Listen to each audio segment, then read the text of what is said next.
Pada pertemuan terakhir kita sudah membahas tentang Nabi Ibrahim alaihissalam. Insyaallah pada kesempatan kali ini kita akan melanjutkan kisah Nabi Ibrahim alaihissalam, kemudian melanjutkan dengan kisah putranya Ismail alaihissalam. Seingat saya pada pertemuan yang terakhir kita jelaskan bagaimana Nabi Ibrahim alaihissalam mengantarkan istrinya Hajar menuju ke kota Mekah yang tidak ada tumbuhan sama sekali, yang gersang, ya tidak ada air, tidak ada apa-apa di sana, karena istrinya Sarah cemburu kepada Hajar, bukan karena cemburu karena kecantikan Hajar, bukan, tetapi kecemburuan itu datang belakangan karena Hajar memiliki apa yang tidak dimiliki oleh Sarah, yaitu Hajar memiliki seorang putra yang bernama Ismail. Yang putra ini tentu sangat dicintai oleh Nabi Ibrahim alaihissalam. Disebutkan Nabi Ibrahim alaihissalam mendapatkan putranya tersebut ketika dia keluar diusir dari negerinya Babil. Dia berkata, Rabbi habli minas salihin, ya Allah anugerahkan kepadaku putra yang saleh. Subhanallah, kapan dikabulkannya? Dikabulkannya puluhan tahun berikutnya. Nabi Ibrahim ketika keluar dari Babil umurnya mungkin sekitar 20-an, kurang lebih 20-an. Kemudian dia menikah dengan Sarah dan dia baru punya anak Ismail dari Hajar ketika berusia sekitar 83 tahun menurut pendapat sebagian ulama. Jadi lihat bagaimana masa penungguan, ya kira-kira menunggunya sekitar 60 tahun baru kemudian Allah anugerahkan anak namanya Ismail. Ya tentu ini menjadikan Ibrahim sangat sayang kepada putra yang dia tunggu-tunggu tersebut. Dia sangat sayang kepada Ismail. Tentunya dia pun sayang kepada ibunya Ismail, yaitu Hajar. Akan tapi hikmah Allah menguji Ibrahim alaihissalam untuk kemudian membawa istri yang dia cintai tersebut dan putra yang dia nantikan puluhan tahun tersebut untuk terpisah darinya. Dan demikianlah orang-orang soleh, mereka diuji pada ujian-ujian yang sangat berat pada perkara-perkara yang mereka cintai, ya pada perkara-perkara yang mereka cintai. Kita kasih contoh saja seperti Nabi Yakub alaihissalam, sangat cinta kepada Nabi Yusuf, diuji dengan terpisah dari Nabi Yusuf alaihissalam, diuji pada perkara yang cintai. Nabi Muhammad SAW cinta kepada negerinya, cinta kepada Khadijah, akhirnya diuji. Anak-anaknya meninggal, ya kecuali Fatimah, ya selainnya semuanya meninggal di zaman Nabi SAW. Istri yang sangat dia cintai Khadijah meninggal di saat-saat dalam kondisi dakwah sangat berat. Kemudian dia harus meninggalkan kampung halamannya, yaitu Nabi SAW diuji pada perkara-perkara yang dia cintai. Demikian juga Nabi Ibrahim alaihissalam, ya diuji dengan harus meninggalkan kampung halamannya, harus dimusuhi oleh ayahnya yang sangat dia cintai, kemudian sekarang harus meninggalkan putranya Ismail, ya diuji pada perkara yang mereka cintai. Lihatlah bagaimana Nabi Nuh alaihissalam diuji dengan ujian sangat berat. Istrinya yang dia cintai ternyata kafir, putranya yang sangat dia cintai ternyata juga kafir, menentang dakwahnya.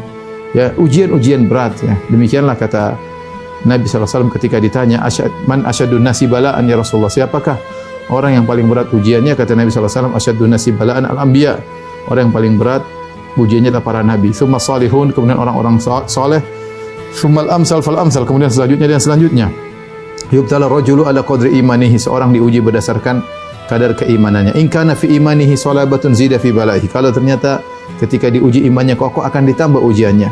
Wa in kana fi imani riqqatun khuffifa anhu, kalau ternyata diuji imannya lemah Allah kurangi ujiannya. Dan Ibrahim alaihissalam diuji dengan ujian-ujian terberat. Makanya Allah mengatakan wa Ibrahim alladzi waffa, Ibrahim yang menunaikan janjinya. Wa idza batala Ibrahim rabbuhu bikalimatin fa atammahun, ketika Ibrahim diuji oleh Allah dengan perintah-perintah dan Ibrahim menjalankan perintah-perintah tersebut secara sempurna. Itulah Ibrahim alaihissalam diuji dengan meninggalkan putranya dan istri yang sangat dia cintai di suatu lembah yang tidak ada tumbuhan, tidak ada apa-apa, tidak ada air, tidak ada teman sama sekali. Sudah kita sampaikan pada pertemuan lalu. Akhirnya Ibrahim meninggalkan lokasi tersebut dengan penuh kesedihan. Kemudian dari arah jauh dia balik menghadap lokasi Ka'bah, kemudian dia mengangkat kedua tangannya dan dia berdoa dengan doa yang Allah abadikan dalam surat Ibrahim, doa yang panjang. Silakan dibaca doa tersebut, doa yang sangat indah, ya, yaitu mulai dari surat Ibrahim, ya, sekitar ayat 36 dan 36 dan seterusnya, atau 37 dan seterusnya. Taib, apa yang terjadi setelah itu? Ya, setelah Ibrahim meninggalkan Hajar dan hanya berbekal setempat air minum, kemudian diserta dengan satu tempat korma, maka kemudian Hajar pun makan dari air minum dari korma tersebut dan minum dari air minum tersebut sampai akhirnya habislah perbekalan tersebut. Ketika habis perbekalan tersebut, maka air susu di dada Hajar kemudian habis, ya, sehingga asupan gizi sudah tidak ada, sehingga air susu pun tidak ada, ASI sudah tidak ada. Akhirnya Ismail pun meronta-ronta. Si kecil Ismail yang dia hanya minum air susu, masih kecil, tidak ada air susu ibunya, maka dia pun meronta-ronta, menggeliat, ya, menggeliat kesakitan. Ketika Hajar melihat Ismail yang kesakitan, dia tidak tega, tidak kuasa melihat putranya yang kesakitan. Ya, kita tahu bagaimana kasih seorang ibu terhadap anaknya, maka dia pun pergi berusaha. Ya, dia sudah berkata, "Idzan la yudhayyuna." Dia yakin Allah tidak akan meninggalkannya, sebagaimana pesan Nabi Ibrahim.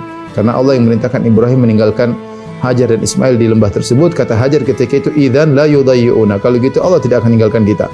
Maka dia pun pergi ke bukit terdekat. Bukit tersebut adalah Bukit Sofa. Kemudian dia pun melihat, naik ke kanan, ke sana, ke kiri, ke kanan, ke depan, ke belakang. Tidak ada yang bisa dimintai bantuan. Di ikhtiar. Kemudian dia pun turun dari Bukit Sofa, ya. Di bawah situ ada lembah yang kalau orang lewati memang terpaksa kakinya harus berjalan dengan cepat. Maka kemudian dapat lagi naik lagi ke Bukit Marwah. Sampai di Marwah kemudian dilihat lagi kanan dan kiri, tidak ada. Terus sampai dia turun lagi melewati lembah yang landai tersebut, dia berjalan dengan cepat, kemudian sampai Sofa. Sampai 7 kali. Ketika Nabi SAW menceritakan kisah ini, Nabi berkata, "Wa dzalika sa'yun nasil yaum." Itulah kenapa manusia sekarang sa'i untuk mengenang bagaimana perjuangan Hajar ketika berusaha, tidak putus asa, thiqah kepada Allah, percaya kepada Allah, meskipun tidak ada apa-apa di situ. Bayangkan di tengah kota yang tidak ada, kota mati kalau bahasa kita, tidak ada tumbuhan, tidak ada apa-apa, tidak ada air, tidak ada teman. Ya. Tapi Hajar punya keyakinan, idzan la yudhayyuna, Allah tidak akan meninggalkan kami, karena dia rela ditinggal oleh suaminya karena perintah Allah. Dia rela ditinggalkan oleh suaminya karena ini perintah Tuhan. Maka dia yakin Tuhan tidak akan meninggalkannya. Ya, wa may yattaqillaha yaj'al lahu makhraja. Barang saya bertakwa kepada Allah, menjalankan perintah Allah, Allah akan berikan solusi. Kita ini sering tidak ada solusi. Kenapa? Karena takwa kita enggak beres. Karena takwa kita enggak beres, tawakal kita masih kepada sebab, masih kepada materi, masih kepada manusia. Kita kurang menggantungkan hati kita kepada Allah. Ya. Saya sering sampaikan cerita, saya pernah ketemu dengan seorang, saya masih ingat di Pekalongan, ya. Dia hadir pengajian, kebetulan saya berbicara tentang tawakal. Saya ceritakan tentang bagaimana perlunya ketergantungan hati kepada Allah semata, meninggalkan segala sebab, ya. Kita melakukan ikhtiar, tapi hati kita jangan kepada sebab, hati kita kepada Allah Subhanahu wa taala. Tinggal kita mengkondisikan hati. Dia sakit, akhirnya harus dioperasi berulang-ulang sampai dia bukakan bekas operasinya, sampai akhirnya para dokter memvonis dia akan meninggal dalam waktu 3 bulan kalau tidak salah. Ketika itu uang dia sudah habis untuk operasi. Dia ketemu dengan seorang wanita solehah, saudaranya, dinasihati untuk berpuasa. Kalau ada sedikit dia sedekah. Akhirnya dia dan istrinya, anak-anaknya semua puasa. Puasa, berdoa kepada Allah, salat malam. Subhanallah, sembuh tanpa operasi sama sekali. Ketika itu dia tahu bahwasanya tidak ada yang bisa dia pegang. Kalau dokter sudah berangkat tangan, terus siapa lagi yang mau dia harapkan? Dia hanya berharap kepada Allah. Ketika dia bisa mengkondisikan hatinya hanya untuk Allah, bergantung hanya kepada Allah, saat itulah kemudian Allah memberi pertolongan kepadanya. Ya. Lihat, Hajar dia berusaha, ya, tapi dia tidak pernah putus asa kepada Allah Subhanahu Wa Taala. Maka ketika sampai yang sampai ketujuh di Marwah, tiba-tiba dia mendengar suara. Tiba-tiba mendengar suara seperti ada suatu makhluk. Dia mengatakan, "Sohin, diam engkau." Dia bilang dirinya, "Kamu diam, dengar ada suara." Kemudian fatasamma, dia berusaha mendengar. Pun dia berbicara kepada sumber suara tersebut. Ya, qad asma'ta, kau sudah memperdengarkan keberadaanmu. In kana indaka ghiwas, kalau kau bisa tolong kami, tolong kami. Ya, tiba-tiba datanglah malaikat Jibril. Lalu malaikat Jibril datang menuju ke arah Nabi Ismail yang menangis, menggeliat kesakitan. Maka malaikat Jibril pun memukul dengan sayapnya, dalam riwayat dengan kakinya, maka keluarlah air Zam-Zam. Keluarlah air Zam-Zam, ya. Kita ambil pelajaran dari kisah ini bahwasanya seorang tetap hatinya kepada Allah, ikhtiar berjalan terus. Itulah tawakal yang benar, menggabungkan antara ikhtiar dengan ketergantungan hati kepada Allah. Hanya bergantung kepada Allah tanpa usaha, itu tawakal yang konyol. hanya bergantung, hanya berusaha tanpa mengantung hati kepada Allah, itulah kesyirikan. Ya. Maka kemudian dia pun pergi melihat air yang keluar, sementara dia sudah kehausan, anaknya pun kehausan. Apa yang Nabi berkata, faja'ala tuhawwidhuhu. Maka ketika air keluar, mata air, Hajar, Ummu Ismail, khawatir, ibunya Ismail ini khawatir air tersebut meluber, kemudian habis. Dia di lembah, maka dia pun membendung. Faja'ala tuhawwidhu, dia membendung air tersebut. Dia membendung agar airnya tidak meluber, sehingga airnya tertahan. Apa kata Nabi SAW mengomentari perbuatan Hajar? Kata Nabi SAW, rahimallah Umma Ismail, lau tarakat Zamzam lakana ainan ma'inan. Semoga Allah merahmati ibunya Ismail, Hajar. Seandainya dia tinggalkan air, tidak dia bendung, akan menjadi mata air yang mengalir di kota Mekah. Dia mungkin jadi sungai, jadi apa ya. Tapi ketika dia tahan, maka jadi, semuanya ada hikmahnya. Akhirnya menjadi sumur Zamzam yang merupakan keajaiban sampai saat ini. Sumur Zamzam merupakan keajaiban sampai saat ini. Saya pernah ketemu dengan pengurus Zamzam, dia menyebutkan bagaimana ya, air Zamzam itu kalau atau yang apa namanya meneliti tentang Zamzam, disebut air Zamzam kalau di musim haji ya, musim haji bulan Ramadan ketika banyak pengunjung, maka debitnya atau jumlah air Zamzam semakin bertambah ya. Allah beri tambahan luar biasa dan menakjubkan, keajaiban yang sampai sekarang. Maka kemudian mulailah Ummu Ismail kemudian cuma minum air Zamzam. Tidak ada makanan, tidak ada minuman kecuali air Zamzam. Namun dia bisa bertahan hidup bersama Ismail. Karena air Zamzam itu kata Nabi SAW, ma'u Zamzam innahu ta'amu tu'min wa shifa'u suqmin. Sungguhnya air Zamzam itu makanan yang bisa mengenyangkan dan juga bisa menyembuhkan penyakit. Ya. Hadis ini disampaikan oleh Nabi kepada Abu Dzar ketika Abu Dzar radhiyallahu taala anhu sembunyi di dalam kota Mekah dalam Masjidil Haram, dan dia hampir sebulan tidak minum kecuali air Zamzam. Ternyata dia bisa sehat. Tidak ada makanan dan minuman yang dia makan kecuali air Zamzam. Namun selama sebulan dia bisa sehat. Maka Nabi mengatakan, innahu ma'un mubarak. Sungguhnya itu air yang penuh berkah. Innahu ta'amu tu'min. Air Zamzam bisa mengenyangkan, wa shifa'u suqmin, dan bisa menyembuhkan penyakit.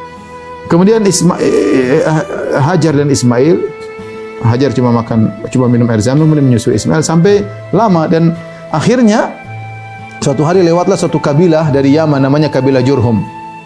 Kabilah Jurhum ini kabilah dari Yaman asli, dari Qahtan, Yaman asli, yang mereka berhijrah meninggalkan Yaman karena terutama setelah Saddu Ma'rib, setelah bendungan Ma'rib hancur sehingga banyak mereka terpencar-pencar. Di antaranya mereka pergi ke Hijaz. Mereka pergi ke Hijaz, ke daerah Mekah dan Madinah, ke Taif. Di antaranya suku Aus, suku Khazraj. Suku Aus, suku Khazraj yang kaum Ansar asalnya dari Yaman, asalnya dari Yaman. Demikian juga Quraisy asalnya dari Yaman. Jadi kabilah Jurhum ini lewat ke lokasi kota Mekah. Ketika mereka lewat, tiba-tiba dari kejauhan mereka melihat ada burung berputar-putar di atas lokasi pembangunan Ka'bah. Ka'bah belum ada ketika itu. Belum ada Masjidil Haram, cuma tanah terbuka. Tapi ada burung berputar-putar, berarti ada air. Maka mereka heran. Kata mereka, kok ada burung muter-muter di situ? Padahal setahu kita sering lewat sini, tidak ada. Kita terakhir lewat sini nggak ada sumber air. Kok ada burung di situ? Akhirnya mereka ngirim utusan 2 orang atau utusan untuk ngecek. Ternyata mereka ngecek sampai situ, ternyata benar ada air Zamzam. Ada air Zamzam situ, air, sumber air. Dan ini menakjubkan, di tengah kota mati seperti itu ada air Zamzam. Akhirnya mereka pun panggil orang-orang untuk datang ke situ. Kemudian mereka diskusi sama Hajar, ya. Sama Hajar, kemudian mereka minta izin untuk tinggal di kota Mekah. Apa kata Hajar, ya? Naam, walaysa lakum haqqun fil ma. Tapi benar, tapi ingat ini air milik kami, bukan milik kalian. Hajar bilangnya ini air saya. Kalian boleh tinggal sekitar sini, tapi ini air milik la haqqa lakum fil ma. Tidak ada hak kalian untuk air minum. Jadi air Zamzam milik Hajar dan Ismail.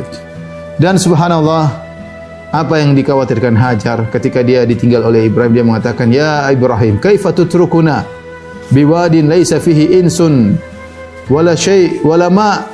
Wahai Ibrahim, bagaimana kau tinggalkan kami suatu lembah, tidak ada air, tidak ada teman, tidak ada apa-apa. Ternyata Allah kabulkan, Allah kasih air, Allah kasih teman. Akhirnya tinggal, dibuatlah kota kecil di situ karena ada sumber air di situ. Kalau ada air sudah aman, ada sumber air, tinggal kehidupan bisa berjalan. Tinggallah mereka di situ, mulailah Ismail tumbuh berkembang, akhirnya Hajar meninggal dunia. Disebutkan dalam Fathul Bari, Ibnu Hajar Al-Asqalani menyebutkan beberapa riwayat bahwasanya Ibrahim bolak-balik nengok anak dan istrinya, tapi tidak menetap, dia cuma nengok kemudian dia pergi lagi. Tengok anak istrinya, dia pergi lagi. Sampai Hajar meninggal dunia, kemudian Ismail besar dan Ismail dewasa dan dia menjadi orang yang menakjubkan mereka. Ismail menakjubkan mereka. Dan dia wa ta'allama al-arabiyyah, dan dia pandai bahasa Arab. Ya, karena kita tahu Hajar bukan orang Arab, Ismail bukan orang Arab, Ibrahim juga bukan orang Arab. Ibrahim berasal dari Babil, bahasanya beda, dari Irak, ya. Itu bukan orang Arab, suku Babil, suku Babilonia, suku tersendiri. Jadi Ismail juga bukan orang Arab. Jadi Ismail tapi tinggal di kota Mekah di Hijaz. Kemudian bergaul, tumbuh berkembang bersama suku Jurhum. Suku Jurhum adalah Arab asli dari Qahtan, dari Yaman. Maka karena dia tinggal tidak ada tetangga kecuali semua orang Arab, akhirnya dia pintar bahasa Arab. Bahkan Allah mengajarkan bahasa Arab kepada Ismail, ya. Dalam hadis kata Rasulullah sallallahu alaihi wasallam, "Awwalu man fatakallahu lisanahu bil arabiyyatil mubinah Ismail." Orang yang pertama kali Allah jadikan bahasa Arabnya jelas adalah Ismail. Jadi selain Ismail belajar bahasa Arab dari mereka, Allah ilhamkan kepada Ismail alaihissalam sehingga bahasa Arabnya lebih hebat daripada orang-orang Arab asli. Bahasa Arabnya lebih hebat daripada orang Arab asli. Kenapa? Karena Allah yang mengajarkan. Akhirnya ketika mereka lihat Ismail tumbuh dengan berkembang, kemudian hebat, mereka pun menikahkan Ismail dengan salah satu putri dari mereka. Maka menikahlah Ismail dengan wanita Jurhumiyah. Wanita Jurhumiyah di negeri Yaman. Menikahlah Ismail, hidup dengan wanita tersebut sampai akhirnya, dan dia melakukan kebiasaan dia itu berburu, mencari nafkah, bertanggung jawab atas keluarganya. Sampai satu hari Ibrahim pun datang tengok putranya, ya. Seperti biasa dia datang. Ada yang mengatakan beliau naik burak, wallahu alam bisawab, tapi intinya dia datang dari Palestina untuk menengok putranya Ismail, ya. Qadarullah ketika Ibrahim datang ke tempat putranya Ismail, ternyata Ismail lagi tidak di rumah. Ibrahim akhirnya ketemu dengan istrinya Ismail. Maka Ibrahim bertanya, "Aina Ismail?" Wahai sang wanita, mana suamimu? Kata istrinya, "Kharaja yabtaghi lana." Ismail sedang keluar berburu mencari nafkah untuk kami. Maka Ibrahim yang sudah tua, sudah semuanya sudah putih, sudah tua. Mungkin kalau Ismail aja lahir Ibrahim umur 83-an, ya mungkin umur sekitar 100-an kira-kira ketika itu, ya. Sudah tua. Maka dia bertanya, "Bagaimana kehidupan kalian?" Maka wanita ini mengeluh, dia mengatakan, "Nahnu fi dhiq, nahnu fi shiddah." Kami dalam kondisi sulit, hidup kami dalam kondisi sempit, ya. Susah, ya. Ismail ke sana cari makan, cari berburuan dan macam-macam. Subhanallah, dia mengeluh. Maka Ibrahim tidak pingin punya mantu kayak begini, suka mengeluh. Maka Ibrahim berkata kepada wanita tersebut, "Idza ja Ismail, kalau datang suamimu, maka sampaikanlah salam dariku. Dan sampaikan pesanku kepadanya, ghayyir atabata babik." Ganti pijakan pintumu. Pijakan pintumu. Di sini di buku ini diterjemahkan kusen, salah, ya. Tidak tahu siapa yang terjemahkan. Harusnya ataba itu artinya pijakan kaki. Ya, kalau orang mau naik apa namanya? Mau pintu dulu ada pijakan kakinya, naik pijakan terus baru masuk ke dalam rumah. Jadi kata Nabi sallallahu alaihi wasallam, "Ghayyir atabata babik." Sampaikan kepada Ismail suruh ganti pijakan kakinya. Akhirnya Ismail pulang dari berburu, Ibrahim pulang setelah itu. Ismail juga pulang ke rumahnya, sudah punya istri. Kemudian dia bertanya kepada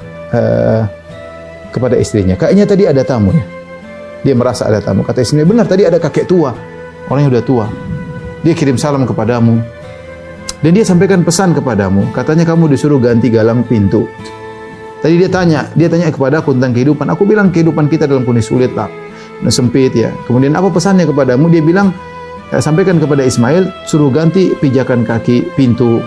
Maka kata Ismail alaihissalam kepada istrinya, "Sungguhnya tadi yang datang bapakku, dan kau adalah pijakan kaki di pintu. Dan ayahku menyuruhku untuk menceraikan engkau. Ilhaqi bi ahlik, pulanglah ke rumah orang tuamu." Ismail menceraikan istrinya. Istrinya suka mengeluh, ya. Ini ginilah, udah mending dicerai. Yang suruh siapa? Ibrahim alaihissalam nyuruh anaknya untuk menceraikan. Kemudian Ismail menikah dengan wanita lain. Sama kabilah Jurhumiyah juga. Maka hidup berumah tangga, datanglah Ibrahim pada kesempatan lagi nengok lagi putranya. Qadarullah ternyata ketika Ibrahim datang Ismail lagi tidak di rumah. Maka dia bertanya kepada istri yang kedua ini, yang pertama sudah dicerai, mana Ismail? Jawabannya sama, kharaja yabtaghi lana. Ismail sedang keluar berburu. Kemudian Ibrahim bertanya, bagaimana kehidupanmu? Kami dalam kondisi lapang, kami dalam kondisi dalam kondisi hidup tentram, nyaman, subhanallah. Kata Ibrahim, sampaikan kepada Ismail, tsabbit atabata babik. Sampaikan kepada Ismail, suruh kokohkan pijakan pintu. Jangan diganti, suruh kokohkan pijakan pintu. Akhirnya Ismail datang, tanya tadi siapa? Ya. Kata, kayaknya tadi orang tua, penampilannya bagus. Ini isi yang kedua ini baik dia. Dia tidak bilang Ibrahim orang tua udah gini, dia puji. Tadi ada orang Masya Allah Hasanul Hay'ah, penampilannya bagus, datang ke sini. Dia sebutkan kebaikan-kebaikan yang dia dipandang sisi positif. Kalau yang pertama tadi ada orang tua ke sini mungkin dipandang ya. Yang kedua enggak, dia pandai ngatur kata-kata. Datang orang penampilannya bagus. Terus ngapain dia tanya kepadaku tentang kehidupan kita? Apa jawabanmu? Kata istrinya, kita bilang dalam kondisi lapang, dalam kondisi nyaman. Ada pesannya? Pesan enggak buatku? Ada. Dia bilang, sabit atabata babik. Suruh pertahankan, kokohkan pijakan kaki untuk masuk rumah, pijakan kaki pintu. Maka kata Nabi sallallahu alaihi wasallam, zaka abi, kata Ismail alaihissalam, itulah ayahku dan engkau adalah galang pintunya dan aku diperintahkan untuk mempertahankan dirimu. Subhanallah, lihatlah bagaimana kehidupan rumah tangga itu terkadang yang mengatur bahagia tidak adalah istri. Lihat istri Ismail yang pertama. Padahal kondisi kehidupan ekonomi mereka sama. Antara Ismail dengan istri pertama, dengan Ismail dengan istri kedua sama saja. Ismail sama-sama berburu, sama-sama hidup susah. Tetapi yang satu kerjanya mengeluh. Begini tidak qanaah. Yang satu bahagia. Oleh karenanya saya bilang kepada ibu-ibu yang dirahmati Allah Subhanahu wa taala, ya. Terkadang yang mengatur kebahagiaan memiliki peran besar bukan suami, terkadang mengatur istri. Istri kalau dia qanaah, insyaallah rumah tangga bahagia. Itu kalau istri banyak nuntut, beli ini, beli itu, suami stres ya, apalagi duit enggak ada ya, apalagi musim pandemi ya. Tapi kalau istri qanaah, ya udah Mas, nah apa ini sudah bagus Mas. Qanaah selalu lihat apa menyenangkan. Ini membuat kebahagiaan, baiti jannati ya. Rumahku adalah surgaku. Apalagi suami istrinya tidak banyak nuntut, maka itu surga bagi sang suami. Makanya kata Rasulullah sallam, aktsaruhunna barakatan aisaruhunna mu'nah. Kata Nabi, yang paling banyak wanita, yang paling banyak berkah bagi para wanita adalah yang paling mudah pembiayaannya. Para ulama mengatakan umum, mencakup mahar tidak mahal-mahal, kemudian juga kehidupan sehari juga tidak boros. Itu wanita yang berkah. Adapun wanita yang satu bulan butuh keperluan sampai puluhan juta sampai ratusan juta, itu membinasakan suaminya sedikit demi sedikit. Ya, artinya seorang wanita, saya kesampaikan pada ibu-ibu yang dirahmati Allah Subhanahu wa taala, yang semoga yang saya cintai karena Allah Subhanahu wa taala, bahagiakan suami dengan memiliki sifat qanaah. Lihat pelajaran dari istri pertama Ismail dengan istri kedua ya. Dan bukan saya bawakan kisah ini supaya para suami juga bermudah-mudah menceraikan istrinya. Kamu enggak qanaah, saya ceraikan. Ismail sudah ceraikan istrinya. Enggak, Ismail menceraikan istrinya atas perintah bapaknya. Bapaknya seorang nabi, Nabi Ibrahim ya. Kalau kita enggak, Nabi suruh kita bersabar. Tapi intinya ibu-ibu, kunci kebahagiaan di rumah tangga memang dua-duanya punya peran. Tapi peran paling besar adalah wanita ya. Benar suami cari suami di luar, tapi yang membuat suasana rumah tangga menjadi nyaman ketika seorang istri di antara memiliki sifat qanaah, nerimo. Apalagi suaminya ternyata tidak pelit, baik sama keluarga, tapi memang kemampuannya terbatas. Ya, kemudian istrinya nerimo dengan apa yang ada, masya Allah. Ini adalah perkara yang membuat bahagia seorang suami. Kenapa saya katakan demikian? Karena saya baru ditelepon kemarin beberapa waktu yang lalu. Seorang laki protes, dia sedih, istrinya minta dibelikan sesuatu yang mahal ya. Belikan peralatan untuk berhias ya, entah. Saya tidak mau sebutkan, tapi intinya istrinya minta sesuatu ya, entah jam, entah tas, entah sendal, entah apa yang harganya puluhan juta ya. Dia punya uang banyak, cuma dia merasa berat hatinya untuk belikan seperti itu ya, karena ada keperluan yang lain dan yang lainnya. Akhirnya dia pusing, dia tanya saya bilang, aduh, coba kalau istrinya qanaah akan buat bahagia seorang suami. Terkadang suaminya dibebani dengan hal yang di luar kemampuannya. Tapi jadi ibu-ibu, semoga ibu menjadi wanita yang berkah. Ingat kata Nabi sallallahu alaihi wasallam, aktsarun nisa'i barakatan aisaruhunna mu'nah, bahwasanya wanita yang paling berkah adalah wanita yang paling sedikit maharnya, dan paling sedikit juga pembiayaannya. Jadi wanita kalau di rumah pembiayaannya semakin sedikit, maka itu wanita yang lebih berkah, bukan yang merepotkan suami, kemudian terlalu banyak keperluan sehingga suami menjadi repot. Lihatlah bagaimana Nabi Ismail hidup dengan tentram dengan istrinya yang kedua karena memiliki sifat qanaah. Ibu-ibu yang dirahmati Allah Subhanahu wa taala, kita lanjutkan. Kemudian akhirnya Ismail memiliki anak dari wanita ini, yang kemudian dari anak-anaknya muncullah suku Quraisy ya. Muncullah suku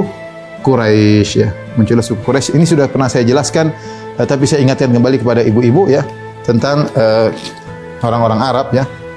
Arab terbagi menjadi 3. Ini sudah sering kita jelaskan. Al-Arab terbagi menjadi 3.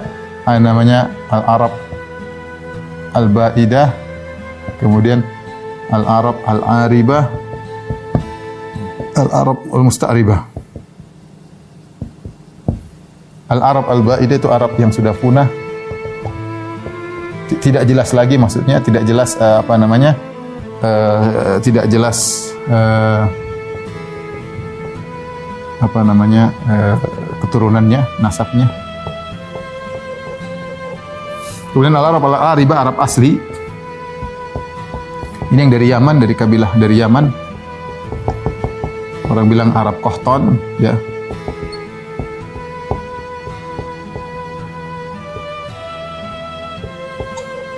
Di antaranya adalah suku Jurhum.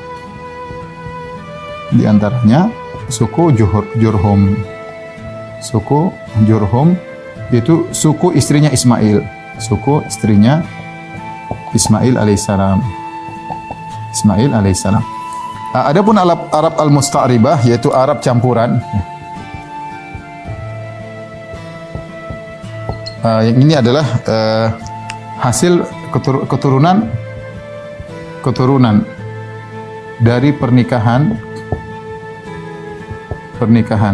Ismail alaihissalam yang bukan Arab. Ismail bukan Arab, dia Babil ya, kan Arab, dengan istrinya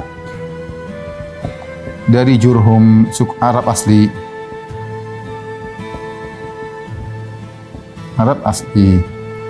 Punya anak, nanti anaknya sampai akhirnya anaknya Quraisy.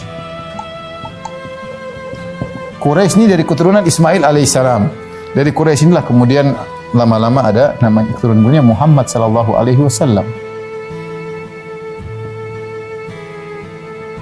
Muhammad sallallahu alaihi wasallam itulah Quraisy. Jadi kita tahu Nabi Muhammad sallallahu alaihi wasallam berasal dari Arab Al-Musta'rabah karena nenek moyang Nabi Muhammad sallallahu alaihi wasallam adalah Ismail yang bukan Arab, tapi dia anaknya Ibrahim dari Babil yang menikah dengan Jurhum ya. Menikah dengan Jurhum. Adapun Arab-Arab yang dari Yaman seperti kita di Indonesia, rata-rata Arab Qahtan ya. Cuma bercampur, kebanyakan mungkin menikah dengan wanita-wanita Indonesia, tapi bapak-bapaknya dari Yaman ya. Arab asli. Taib. Kemudian kisah selanjutnya Ibrahim alaihissalam kembali menengok Ismail ya. Sebelumnya ada bagian yang kita skip tadi tentang masalah Ibrahim ketika diuji oleh Allah untuk menyembelih Ismail ya. Kisah ini tidak disebut dalam hadis Bukhari, tapi disebut dalam Al-Qur'an. Disebut dalam Al-Qur'an, Allah berfirman ya, dalam surat As-Saffat ayat 102, kata Allah, "Falamma balagha ma'ahu sa'ya, qala ya bunayya inni ara fil manami anni adbahuk fanzur madza tara." Qala ya abati fa'al ma tu'mar satajiduni insyaallah minas sabirin.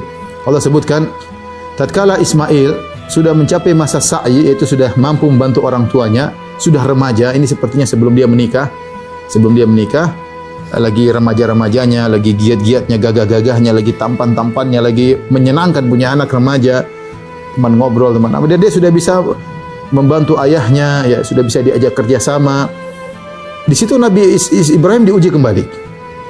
Lebih berat daripada sebelumnya. Kalau sebelumnya dia diuji untuk meninggalkan putranya di kota Mekah yang tandus, sekarang bukan itu, lebih parah, disuruh sembelih. Dan disuruh sembelih Ismail bukan ketika dia sudah tua, Ismail sudah umur 50 atau dia masih umur 5-7 tahun, ketika Ismail sudah menjadi benar-benar remaja yang diharapkan oleh ayahnya, disuruh sembelih. Saya kenal dengan seorang yang rajin ke masjid, waktu saya di Yogyakarta ya. Dia punya anak kalau tidak salah semata wayang. Subhanallah, kuliah kedokteran UGM. Kemudian setelah lulus anaknya meninggal. Subhanallah. Jadi meninggalnya bukan ketika masih kuliah, setelah lulus sudah siap untuk menemani ayahnya. Kemudian Allah uji dengan meninggal. Subhanallah, berat, betapa berat. Seandainya anak itu meninggal mungkin masih lebih muda atau lebih ini atau sudah tua, masih lebih ringan. Semuanya berat, namanya anak meninggal itu berat. Apalagi ketika lagi diharap-harapkannya, baru lulus kuliah, baru sudah jadi dokter, tiba-tiba dipanggil oleh Allah Subhanahu wa taala, memang ujian ya. Nah, ujian dialami oleh Ibrahim berikutnya juga sangat berat. Nabi Ibrahim bermimpi bahwasanya dia menyembelih putranya, dan kita tahu bahwasanya mimpi adalah wahyu, meskipun dia wahyu terendah ya, dibandingkan dengan model-model wahyu yang lain. Maka Ibrahim datang kepada putranya, dia berkata, "Ya bunayya inni ara fil manami anni adzbahuk." Wahai putraku, aku melihat dalam mimpiku aku menyembelihmu. Fanzur madza tara? Menurutmu bagaimana? Apa pendapatmu?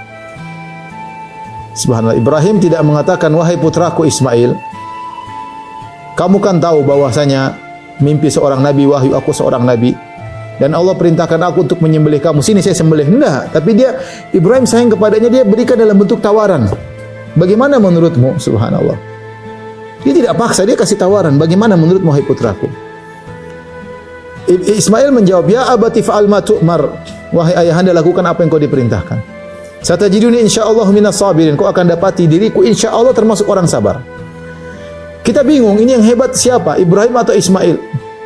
Ibrahim yang diuji dengan ujian yang besar untuk menyembelih anak yang sangat dia cintai. Ini anak bukan anak sembarang. Sudah kita tahu kronologisnya, bagaimana anak ini kronologinya ditunggu oleh Ibrahim 60 tahun kelahirannya. Kemudian ini bukan anak sembarang, anak yang berbakti kepada ayahnya. Kalau anak badung mungkin udah mati aja sembelih, nggak ada masalah, itu pun masalah.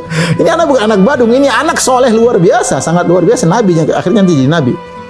Bagaimana rasa cinta seorang ayah kepada anak yang taat, anak yang tetangganya semua senang sama dia, berlomba-lomba nikahkan dia dengan putri-putri mereka. Ismail yang dibanggakan, anak yang taat.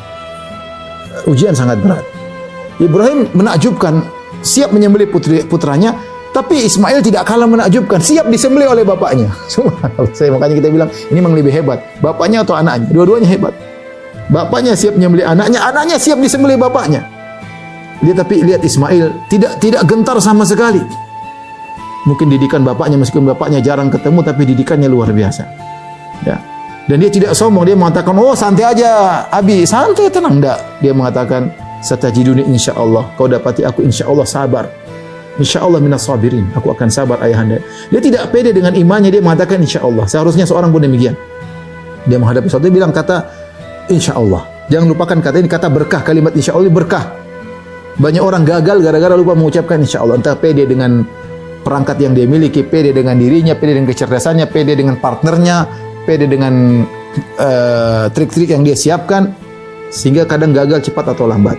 Maka seorang jangan lupa menghiasi kegiatannya dengan mengatakan insyaallah. Insyaallah. Ismail dengan tenang mengatakan sajid insyaallah minas sabirin. Ya.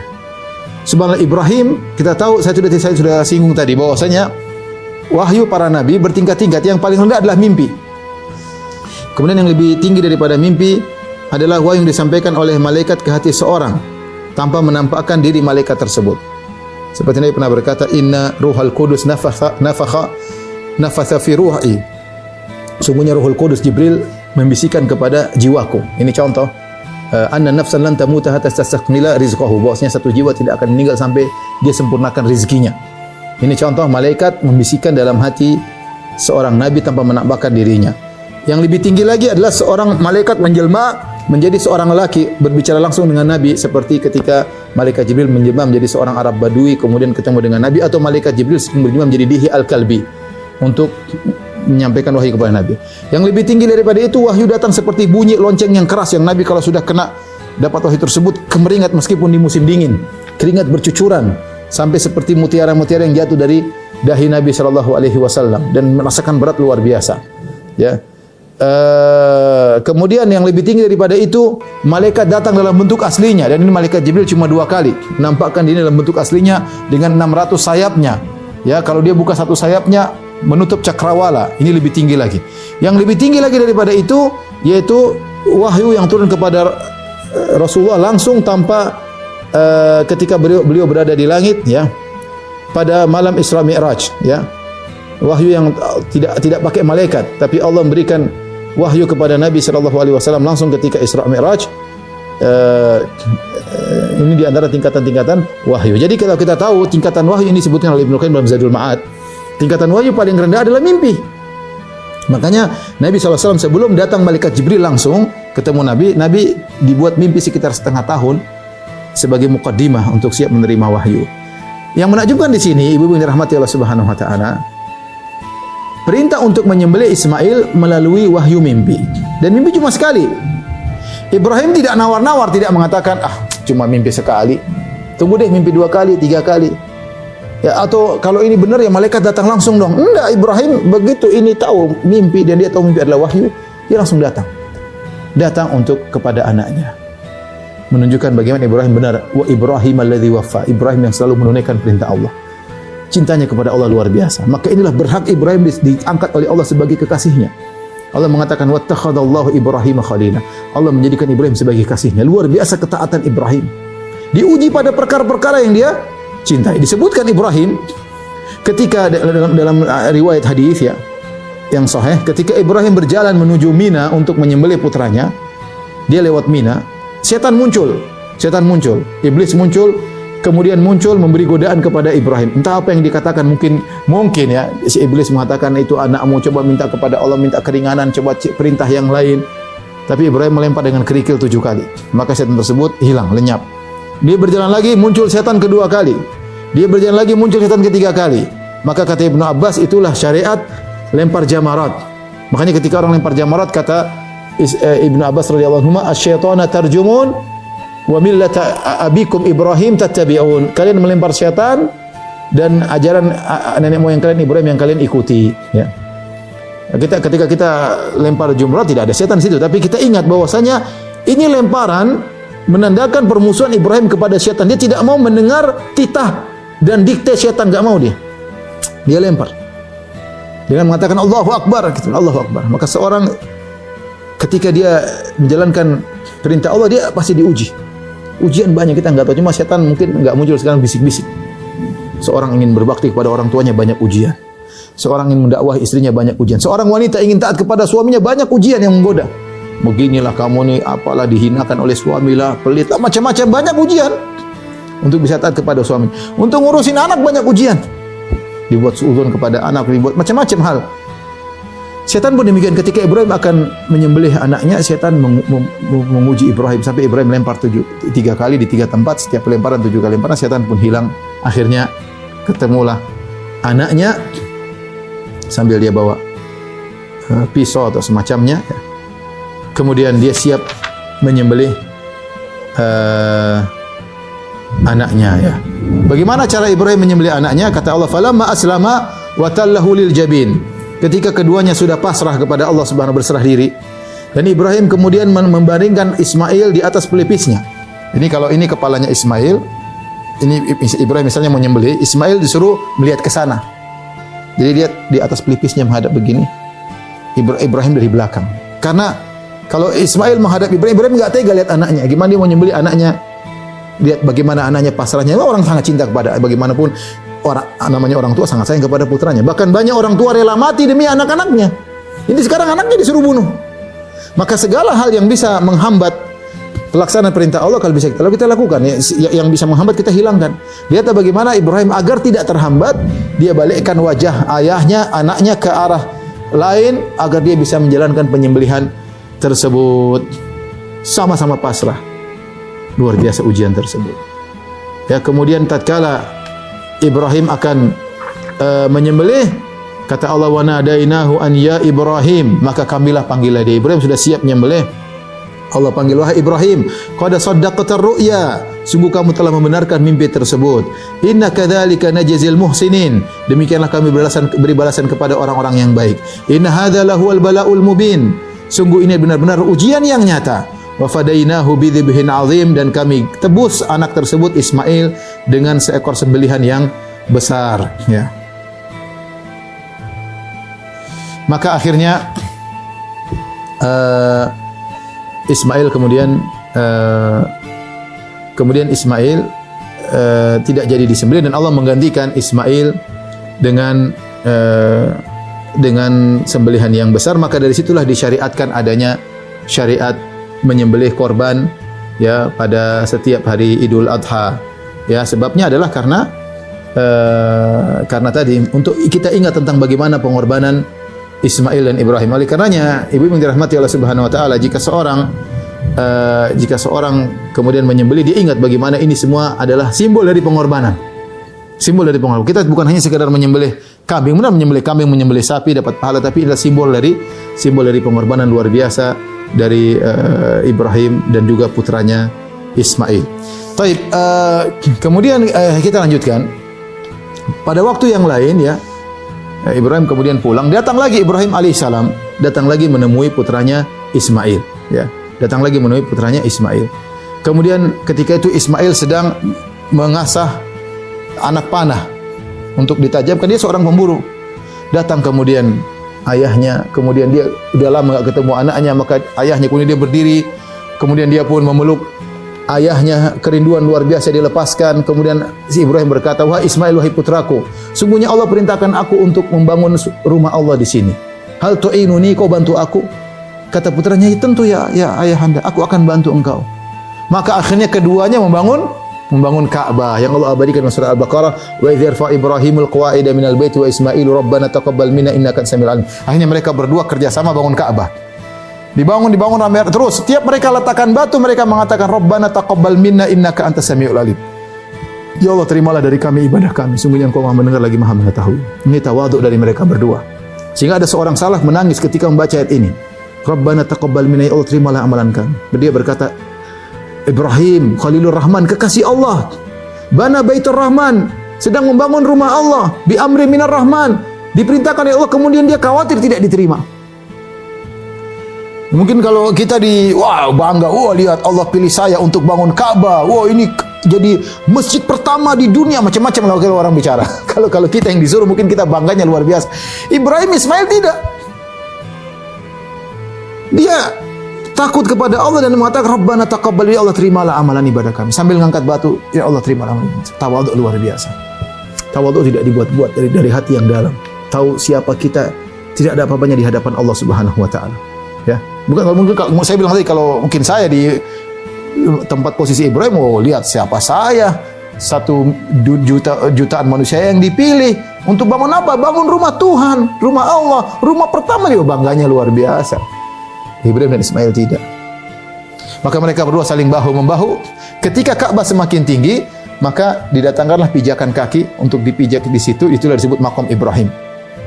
Maqam Ibrahim. Coba di sini sekedar ilustrasi dijelaskan oleh Ibnu Katsir rahimahullah taala. Ini taruhlah Ka'bah. Perlu dibangun tinggi, maka dibuatlah maqam Ibrahim di sini. Ya, maqam Ibrahim.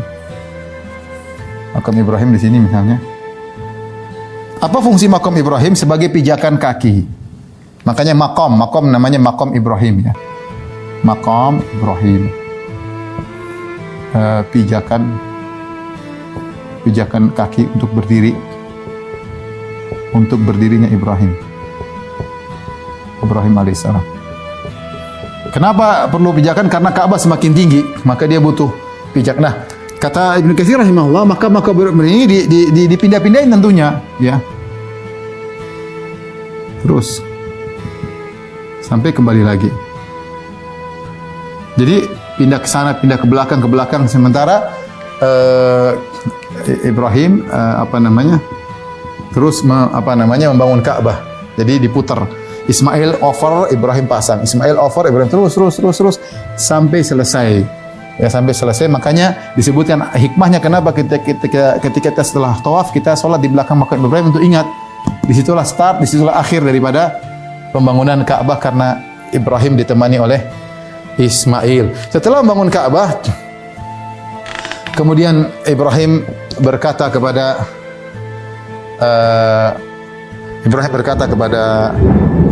manusia, Allah mengatakan wa'adzin fin nasi bil haji ya'tuka rijalan.